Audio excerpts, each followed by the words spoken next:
Hello, everybody. Today is the 19th and it is Thursday. So tomorrow's Friday. And after that, we got the weekend. All right. So I want to tell you, all of you at home, I'm going to be sending you something, some questions, because we're going to be doing a foldable here. I know you really can't do the foldable there. So I'm going to send you the questions that you can answer. And all you have to do is go through the questions, answer them. Please use what I send you. Do not use another piece of paper. Don't copy it. I can't comment on any of it. Okay. So when I send you something, use it. They all do work because as soon as you tell me that they don't work, I go check them all, and all those boxes work. I make sure. So if you go back, you'll see I put X's or I've written something in all those boxes. They all do work. So please do not use anything else besides what I sent you. All right. That's what I want to. That's what I want to grade off of. Okay. So I will send you that, and I'll let you know when that's going to be due. Probably not till Monday. I'll let you have the weekend to do it. And tomorrow we're going to do it in class here. So hopefully in class we'll get it all done here. But you can have the weekend to do it. How about that? I did send you a movie. It's called The War That Won America, and that is something that you can watch over the weekend too. It's two parts, and it's very informative. It's got some good characters in it, so it gives you a lot of information that I really don't have to tell you a whole lot about, right? So you'll be able to understand that.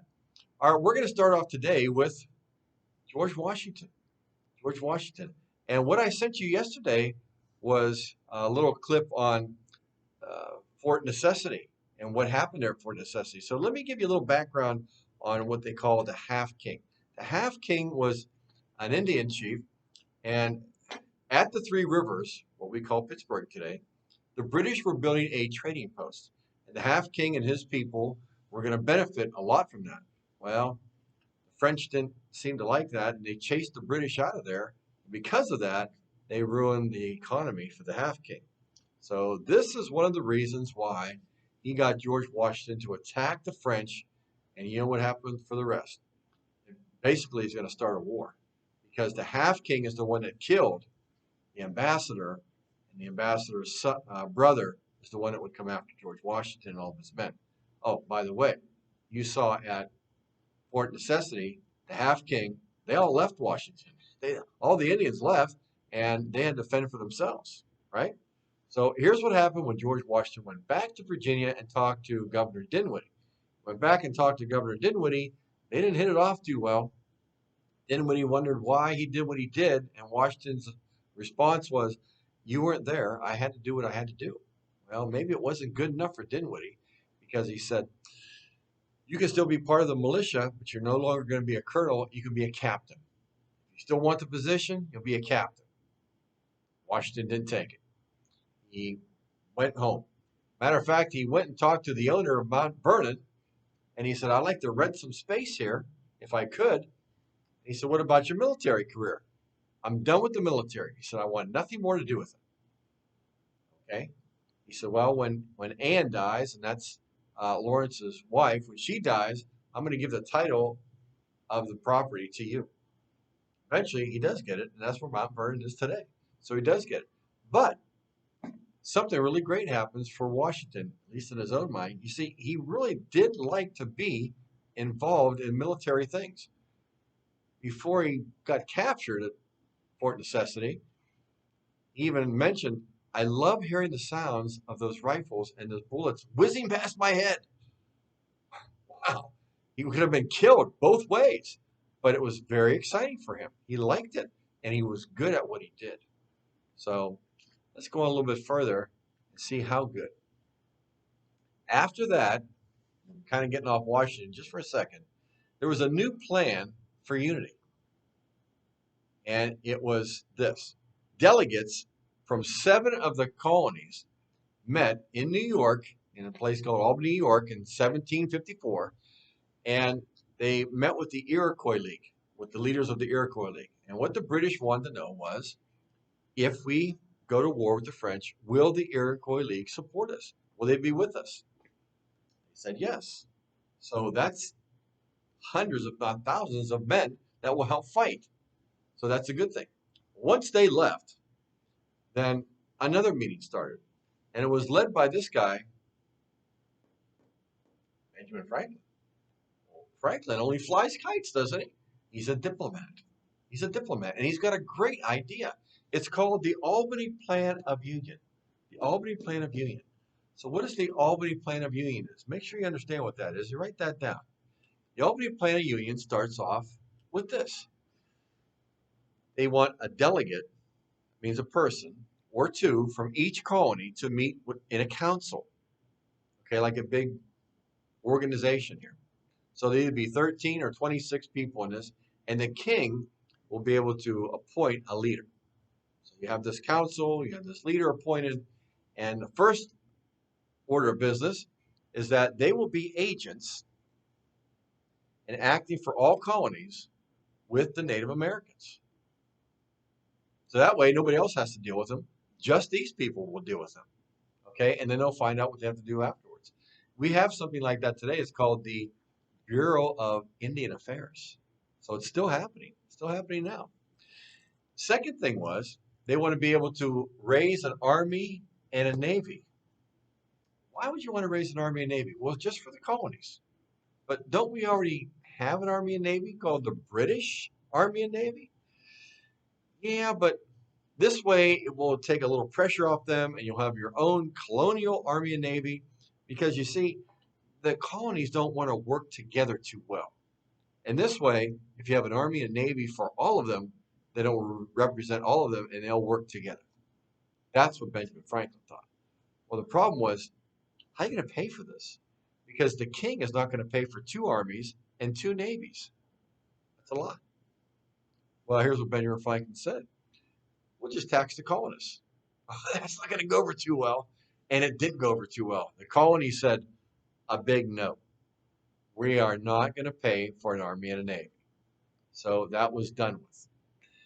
It's a real shame because this was 20 years before the American Revolution would really start. If they would have listened to Benjamin Franklin, then we would have had an army and a navy going up against the British right off the bat. Instead, we had nothing. We had nothing. We had a few ships, really couldn't call it a navy, and we didn't have very many men at first, maybe 6, 8, 9,000 men. They were not experienced. They were a volunteer army, a volunteer shopkeepers and farmers and people like that. They should have listened to Ben Franklin. They should have, but they didn't. So let's go back to the war again. Now Washington is done. He doesn't want to fight anymore. And there are lots of little skirmishes happening. You see this top line up here? There's lots of little battles that are happening in the Ohio Valley between the French and the English and the Indians, and just every once in a while somebody gets in a fight. So eventually in 1755, an army of about 2,000 British regular soldiers and 450 colonial militia, I guess you would call it, are going to be ordered by the king to go to take Fort Duquesne. Fort Duquesne is what we call today Pittsburgh. Pittsburgh. That is what they built on that trading post area that they took over from the British.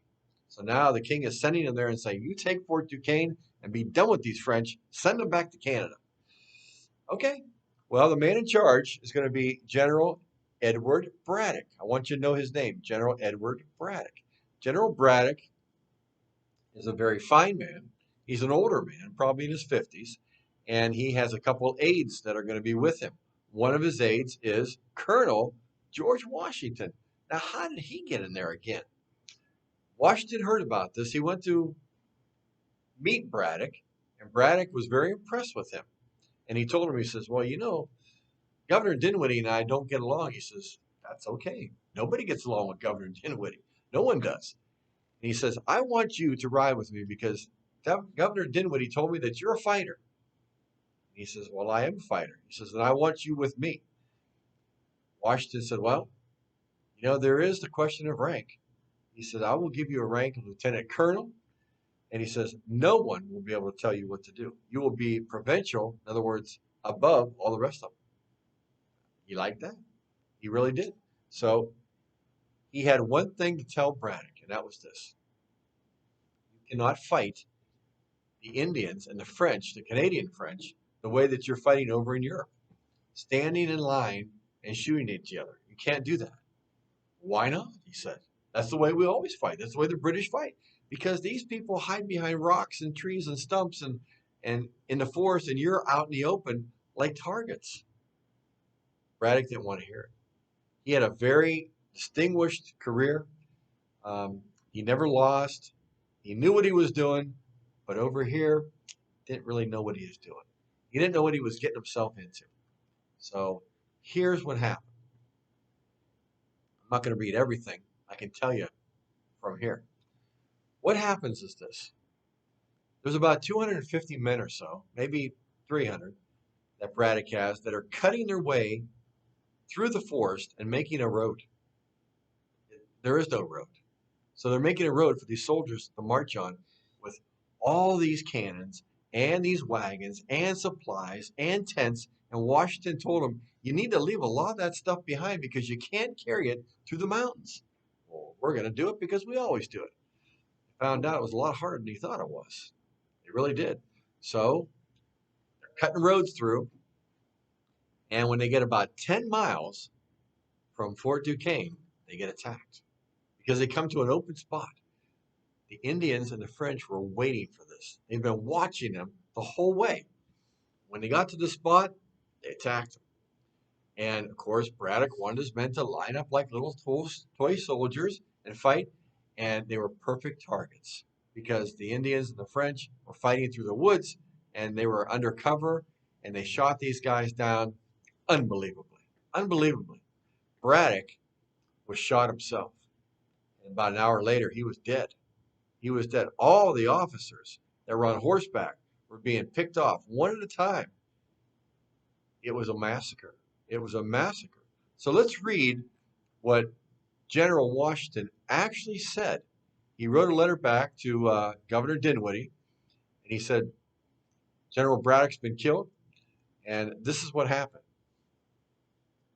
When we came to this place, we were attacked very unexpectedly by about 300 French and Indians. Our numbers consisted of about 1,300 well-armed men, chiefly regulars. So what that means is they were regular British soldiers, and about three companies, which means about another 300 men that were from Virginia.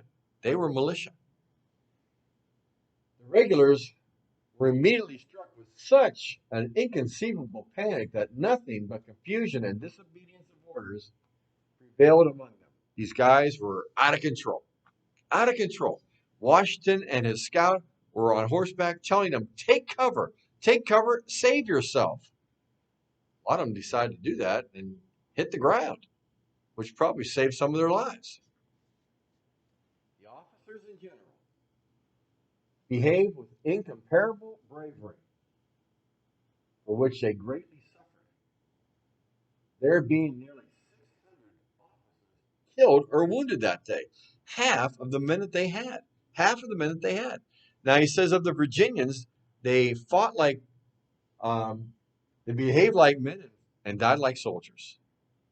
Out of 300, that's three companies. A company has 100 men.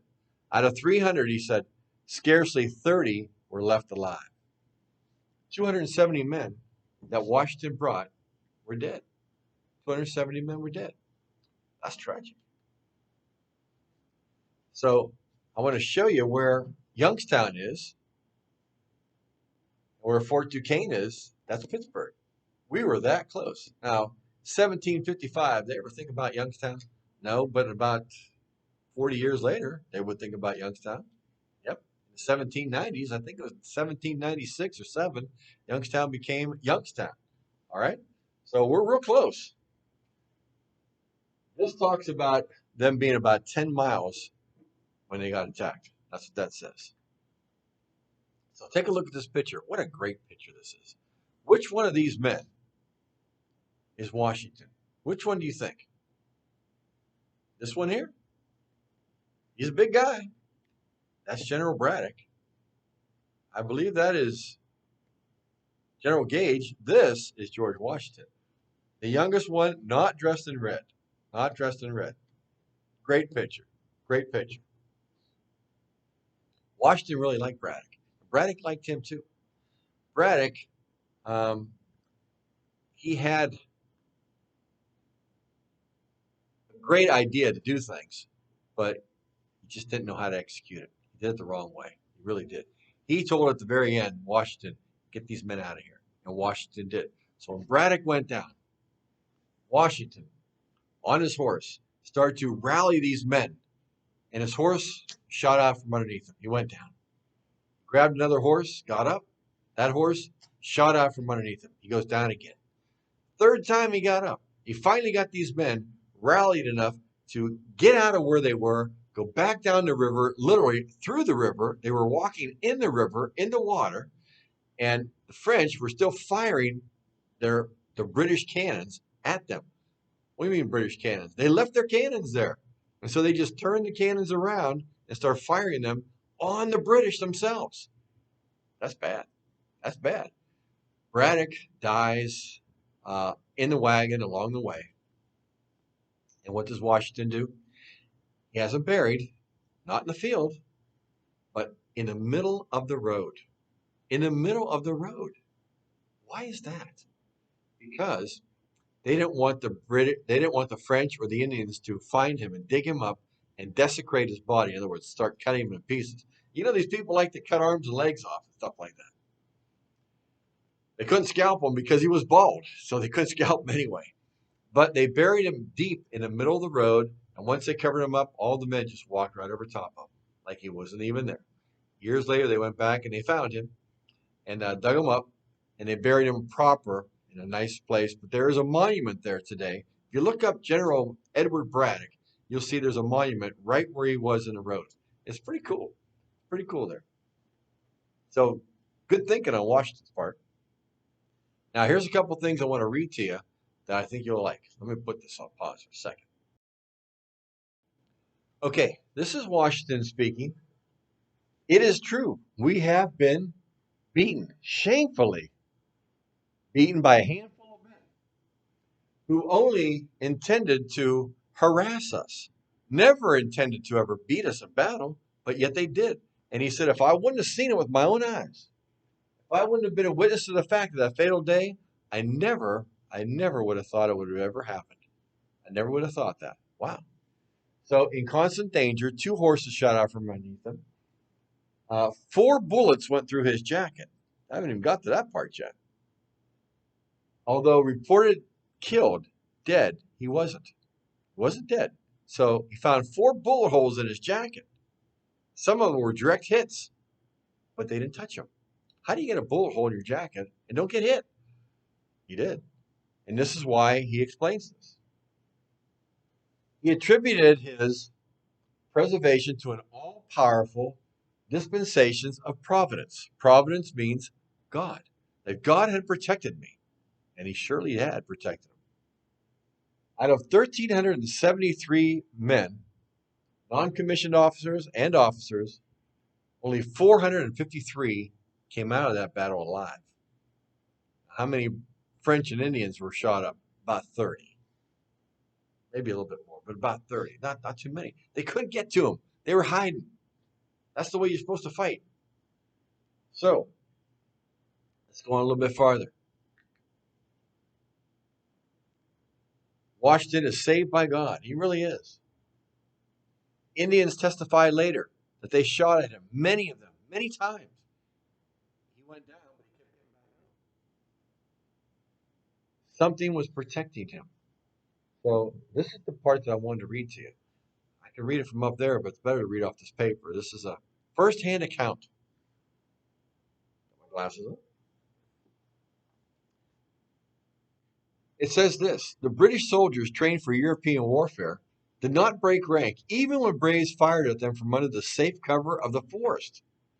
The slaughter at Monongahela River continued for 2 hours. By then, 1,000 of the 1,459 British soldiers were killed or wounded, while only 30 of the French and Indian warriors firing at them were injured. Not only were the soldiers foolish, but their officers were just as bad, riding on horseback, fully exposed above the men on the ground. They made perfect targets. One by one, the chief's marksmen shot the mounted British officers until only one remained. Guess who? Guess who? George Washington. Quick, let your aim be certain, and he dies, the chief commanded. The warriors, a mix of Ottawa, Huron, and Chippewa tribesmen, leveled their rifles at the last officer on horseback.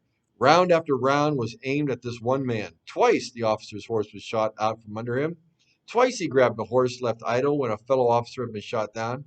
10, 12, 13 rounds were fired by the sharpshooters. Still, the officer remained unhurt.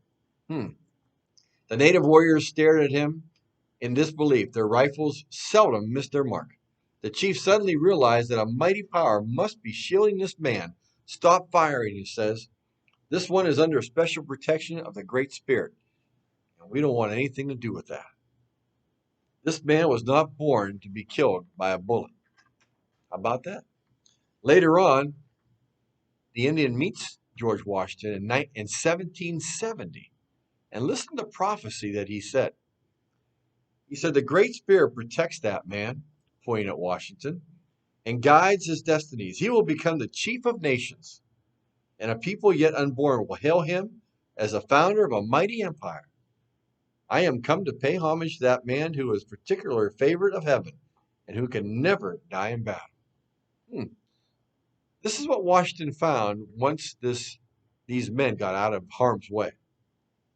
As the firing slowed, the lieutenant colonel gathered the remaining troops, led the retreat to safety. That evening, as the last of the wounded were being cared for, the officer noticed an odd tear in his coat. It was a bullet hole. He rolled up his sleeve and looked at his arm directly under the hole. There was no mark on his skin. No mark. Amazed, he took off his coat, found 3 more bullet holes where he had passed through his coat, but stopped before they reached his body. Amazing. He went like this through his hair, bullet fragments. The man was shot 4 times and did not die. He wasn't even hurt. God was protecting him. There are certain people in American history that have been there at a certain time period for a certain reason. And I believe George Washington was one of those men. What would have happened if he'd have been killed that day? What would have happened to America? Would America even exist? We needed somebody like George Washington. There are people like that today that are at the right place at the right time for a reason. George Washington was one of those men. Wow, it's amazing. Well, something else that was really cool that happened, and that was this. 80 years after that battle, 80 years, on the very field that George Washington went back and forth on that horse, they found something of his. He had a medallion. If we get back far enough, it came across his shirt here.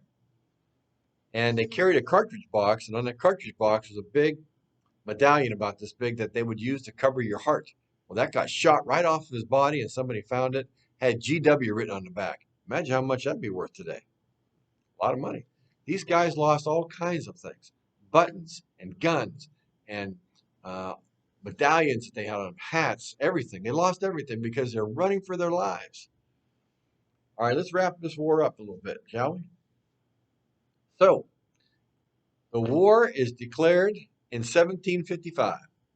That's when the war is really going to happen. 1755, that's when they declare war, and the king announces that William Pitt will be the minister of war.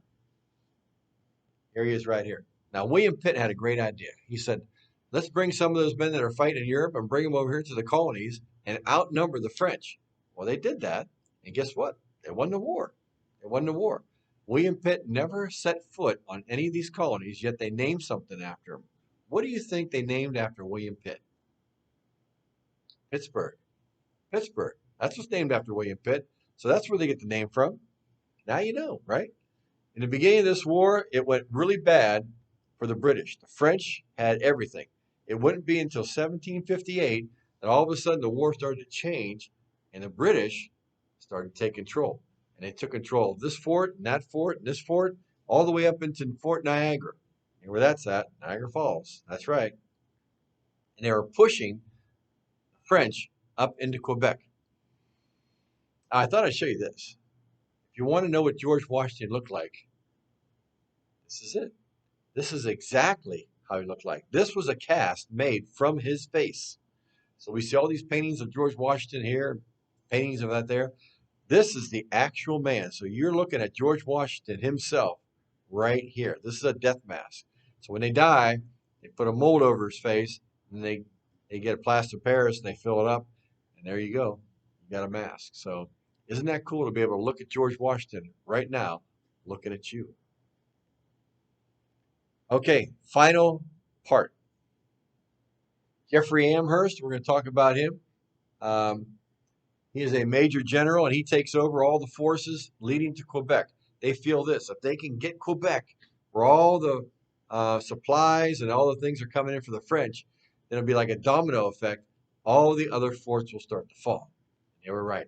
The only problem was Quebec is on a very, very high hill, and the river is so low they can't get their cannons aimed up that high. Cannons only go about this high. They can't go like this. Now they brought 9,000 men, 20 ships. The 9,000 men will be under command of General Jeffrey Wolfe. I'm sorry, not Jeffrey, James Wolfe. James Wolfe. 20 ships under Admiral Charles Saunders, and they need to get up on top of that hill. Well, they finally find out how to get up there, back way. And when they get up there, they meet the French general, Marquis de Montcalm. So remember that name, General Marquis de Montcalm, on a place called the Plains of Abraham. It looks like a big football field, big field. And so they go at it just like they would over in Europe, back and forth, back and forth, back and forth, back and forth, back and forth. Both generals, General Wolfe and General Montcalm, are killed. Both are killed. Now, General Wolfe, the British general, even made his will out and talked to some friends before he left and said, I'm probably never coming back from this battle. He was right. He didn't come back from the battle. Just the way it was. He also said this on his dying breath. When somebody told him, General, I think we're winning this thing. He said, now God be praised, since I have conquered, I can die in peace. And he did. He died in peace. So the British win. They win that French Indian War, of course, with a lot of the colonies' help. And here's the outcome. Very important to know. The Treaty of Paris is what they wrote up. The Treaty of Paris. And here are the terms. Now, that last battle was 1760. This wouldn't be signed until 1763. It took them 3 years to come up with this. What are these guys talking about so much? Well, there's a lot to give up. The French gave up or ceded. That word ceded means I just give to you.